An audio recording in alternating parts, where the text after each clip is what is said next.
Oh man, you really cannot believe how shocked, how awesome, how the internet took a giant crap on it and it blew up in the face.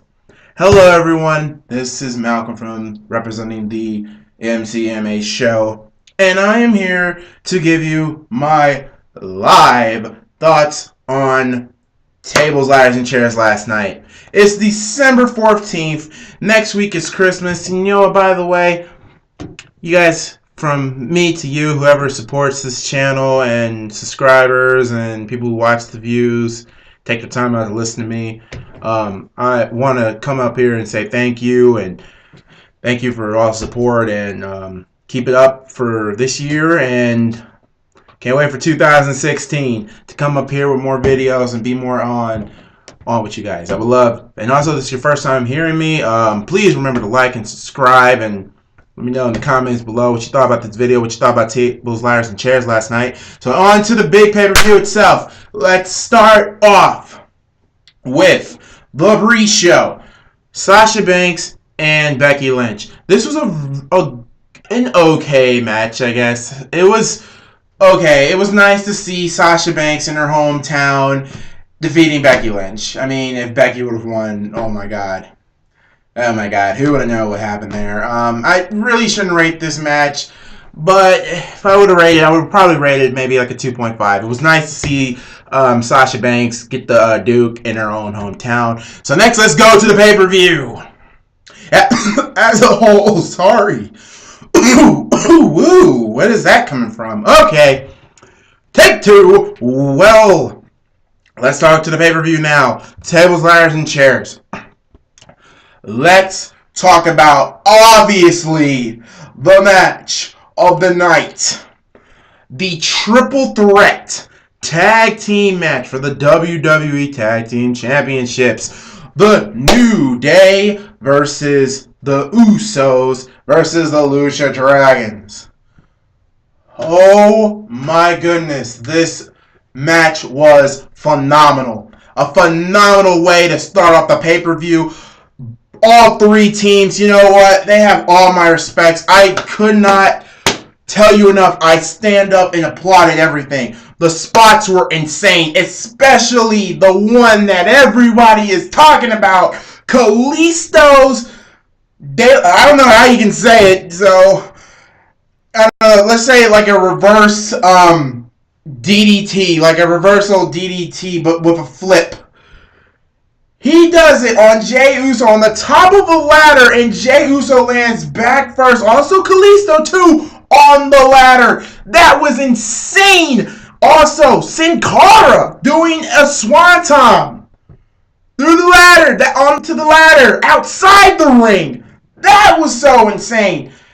You know, this match, the Usos, that, I don't know if, I think it was Jimmy, I don't know, sacrificed himself to, I don't know, that big splash off outside of the ring, onto a ladder, I believe it was Big E. And, you guys, this is the match. I have seen a lot of great ladder matches in my time. But this one here has to take the, not the cake, I can't say that. This has been one of the best ladder matches in a while. I can name you a few good. I can name you some excellent ones from Shawn Michaels, Razor Ramon. I can name you The Rock and Triple H. Hell, let's go to the Attitude Era. Why don't you? Let's go with the Hardys, the Dudleys, Edge and Christian. Hell, Chris Benoit, Chris Jericho. The Aggression Era, Ruthless Aggression. There's been a lot of great ladder matches, but I believe in this era, this, I guess you can say PG era or whatever you want to call it, this era that we're in now, this is one of the great ladder matches I have seen in a while, WWE.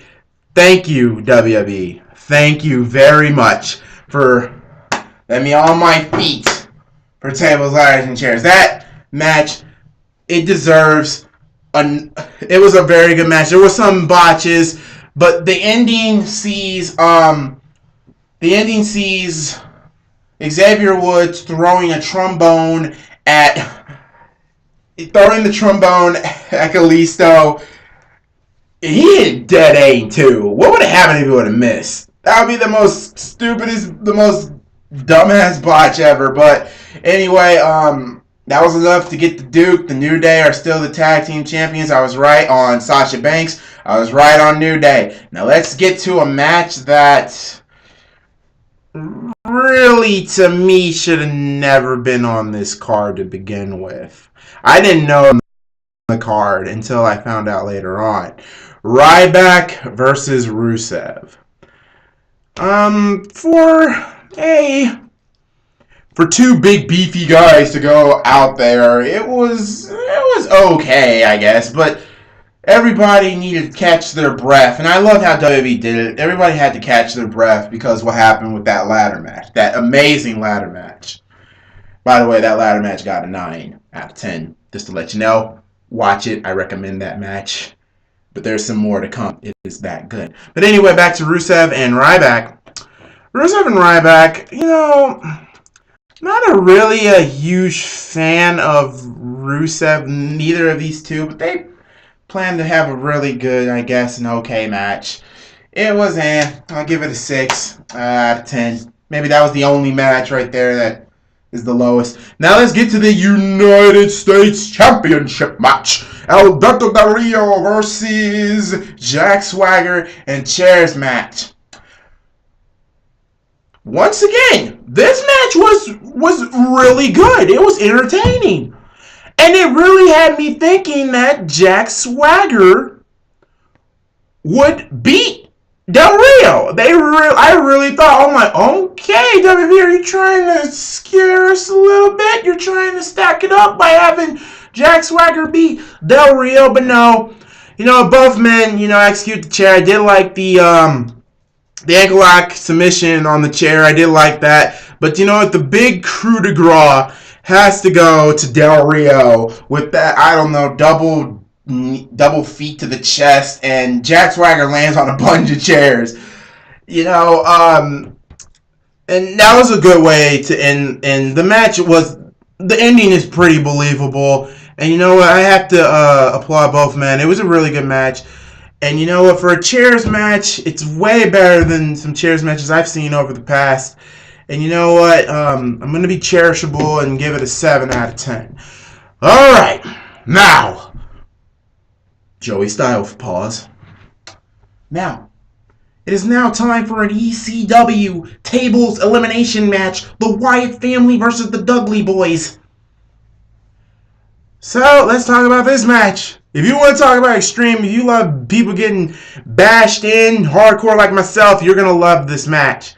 And you know what? The Wyatt family won as expected. And they effing teased us! Can you believe that they were going to do the freaking flaming table? Can you believe that? I didn't believe it. I literally thought that the flaming table would seriously be in effect. But no, Braun Strowman and Luke Harper came and bam, they put Ray Dudley through a table. That's the end. But Tommy Dreamer also with that cheese grater to the nuts. Oh my god, this was classic ECW. But there was one little fault that I have. Why didn't Rhino spear one of the Wyatt family members? Probably Eric Rowan, since he was the only one eliminated, making him. Ever since Eric Rowan got back, he's been really like the dummy of the group. I mean, what was the point of bringing him back?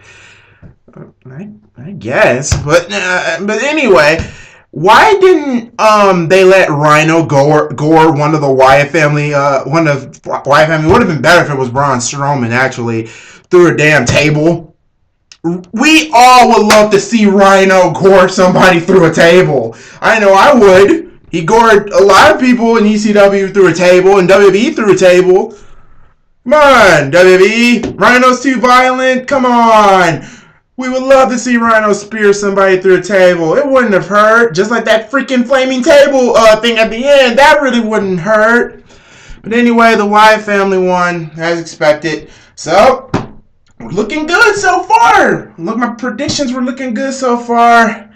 And then this was the one. The one that I had a gut feeling. My gut feeling said, go with this next pick. Dean Ambrose challenged Kevin Owens for the Intercontinental Championship, And you know what? For a good, like, maybe 12-minute match, it was entertaining. I was very shocked at first. I thought with the dirty deeds. And I was like, this is it. But Kevin Owens reaches it with just one finger. Really? One freaking finger. And then, if you really want to do it too, I did like the little backflip, little Samoan drop, little black backflip that Kevin Owens does. And I also liked it when he did the that little splash on the outside of the ring. That was pretty cool. I also loved how Dean Ambrose was about to lose to Kevin Owens in a minute, but with the pop-up powerbomb. But then out of nowhere, he used a Hurricane Rana, and 1, 2, 3, we have a new Intercontinental Champion, Dean Ambrose. Congratulations, John freaking Moxley. Yes. Hey, I watch CCW too now. John Moxley, gotta love it. Congratulations, Dean Ambrose. You know, I believe that Dean Ambrose will make a fine Intercontinental Champion. I believe he'll make a fine Intercontinental Champion. Well, I was perfect until this match happened. The Divas Championship match. Let's talk about it, shall we? Cruella de Charlotte versus Paige. And you know, I did like the story going in here. This match was way better than the one at Survivor Series. But you know what? I really, you know, the ending is pretty believable. I'm still a little ticked off that Paige didn't win. But hey, beggars can't be choosers. The match was really good. And by the way, I'm sorry if I haven't rated the table match. Sorry, you know, track. See, TLC, there's so much to talk about. It was a really amazing show to me. The Dudleys and the Wyatts, they get an 8. No, I take that back. They get a 8.5 out of 10. The Dean Ambrose and Kevin Owens match, that match will get an 8 out of 10. So now let's go to the Divas match. The Divas match was really good. I did love how Paige was mocking, you know, Ric Flair and doing the figure 4. And oh my God, Charlotte, I don't know, it was like, I don't know, a sit down DDT and Paige lands head first. That was pretty painful. And you know what? I really thought that really ended the match right there. And then, of course, Ric Flair, being the dirtiest player of the game, helps his Cruella de Charlotte, well, unloosens the middle turnbuckle pad, and then Charlotte takes it off. And, you know, I think this was a pretty botch. The referee was right there. He could have just, like, seriously turned his freaking head and saw Charlotte do it. That was pretty stupid, WWE. That was a bit of a botch. I know I'm not the only one who didn't miss that. Anyway, a drop toe hold on the middle turnbuckle. And Charlotte gets the 1, 2, 3. Charlotte is still the Divas champion. Now, post-match at the end, we see Becky Lynch and Charlotte. And Becky Lynch is questioning Charlotte, saying, I'm not, you know, I don't know, are you really happy with the way you've been winning? And Charlotte saying, I thought you were my best friend, da-da-da-da-da. Then Ric Flair, you know, cuts in saying, let's go party. And they were about to do the PCB, you know, the little pinky thing. But they left Becky Lynch out. They left her hanging. So I believe this will happen next. And since Paige lost, and I sure hate it, I believe that now at the Royal Rumble, they're either going to give the title shot to either Sasha Banks or they'll give it to Becky Lynch. Either way, I don't want Charlotte to have a record with that belt. Please, no. And you know what? I'm not a huge fan of Charlotte, but you know what? Charlotte is a better heel because I can't stand her. She's a hell of an athlete. I can't take that away. I'm just not a huge fan of Charlotte like that. I'm not a huge fan of Charlotte. So, Charlotte wins, and you know what? I'm not going to give it a faulty rating. This match also gets a 7 out of 10. Next, let's talk about the main event of the evening. tables, ladders, and chairs. Oh my, let's talk about it. Roman Reigns versus Sheamus. This match is what a tables, ladders, and chairs main event should be. It should be slow at times. It should have action at all times. It should be entertaining as hell. And it was an entertaining 30 minutes. May I say this? The white noise, Sheamus puts a slack of stairs, the steel steps, use the white noise, and bam! Smashes through with his body and Roman Reigns through a table. I also like the part when Roman hit Sheamus with a chair and then threw him onto the set on the stage where all the chairs and tables were falling on Sheamus. That was pretty cool.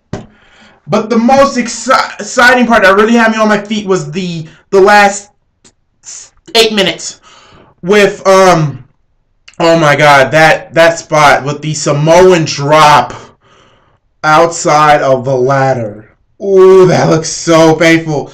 And that was the same kind of, not the same move, but it was like almost the same positioning that they did with Sheamus a couple of years ago, like a year ago, and it made him lose, months of action. Also, what was also pretty cool, I really thought Roman Reigns had the match won when he Superman punched Sheamus when Sheamus was on the ladder and Sheamus lands on the table on the side where the ropes are.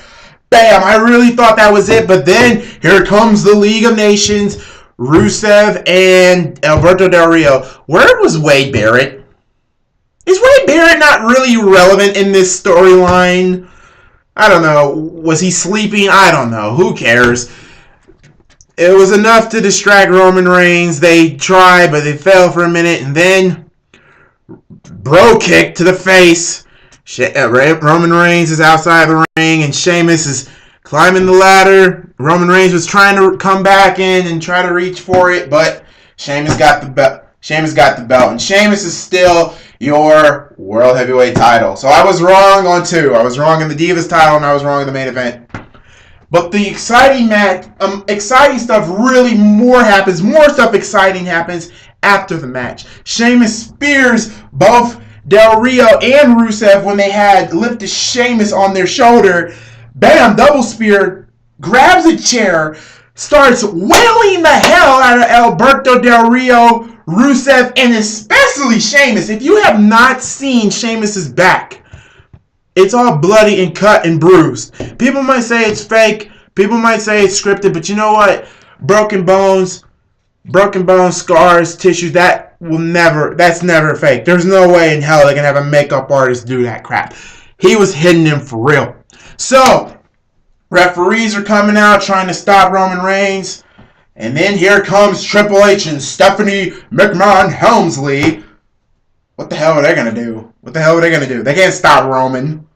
And then, after when Triple H says, "Stop! Roman, stop!" And then says, Mikey Oda, stay back! He just gets into the ring, like an idiot would do.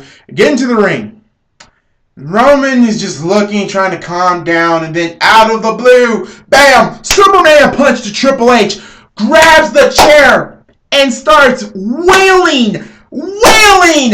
The first time he hit him in the back, Triple H just jumps. Who does a type of jump like that? Obviously Triple H. And Triple H gets his ass beaten.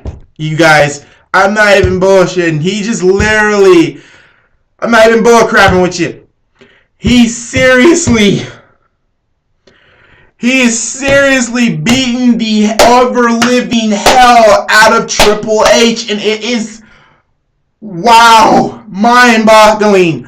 With the chair. And then he, outside the ring, he just beating the hell out of Triple H. Then he just power bombs him through the announce table that didn't break. So Roman goes up to another announce table and then just elbow drops him. Then Stephanie's telling Roman to stop, screaming at the top of her voice, stop.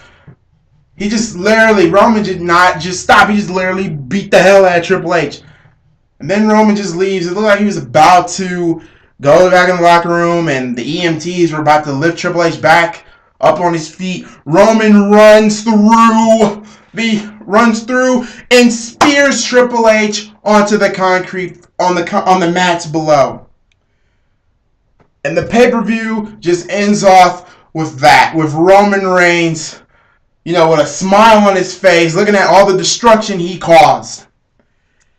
And if you also went on WWE.com, they showed Triple H being carted out of the ring, and then they see her going outside of the ring, not outside the ring, like into the ambulance, and then Stephanie McMahon is telling the EMTs to be careful, and then Rusev just comes backstage and asks Stephanie, is he alright? Stephanie just looked and said, if you would have did your job, maybe he would be.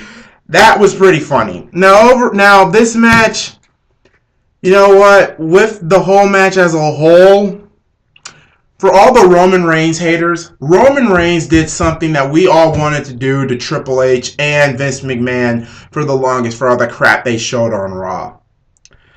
I cannot wait for Monday Night Raw tonight. I really can't wait. And you know what? That was TLC. And you know what? To top it all off, I'm going to give Roman Reigns and Sheamus, and plus the beating he gave Triple H, I'm giving it a 9.5 out of 10. Seriously. It's that good. And overall, Tables, Ladders, and Chairs was a very outstanding pay-per-view. I really would recommend all the matches. There's probably just one match on here that really shouldn't have been on the card to begin with. If you got the WWE Network, watch that pay-per-view over and over. This pay-per-view was better than Hell in a Cell and Survivor Series combined. Tables, Ladders, and Chairs was better than Survivor Series. By far better than Hell in a Cell. And you know what? I enjoyed watching it. It was really worth watching it. And you know what? Overall, this pay-per-view gets a 9 out of 10. Alright, you guys, I'm going to get out of here. You guys enjoy Monday Night Raw. Please remember to like and subscribe. And all hail the Roman Empire. Until then, I am Malcolm. Now, see you later with another video or another review. Until then, God bless you and have a wonderful day, guys.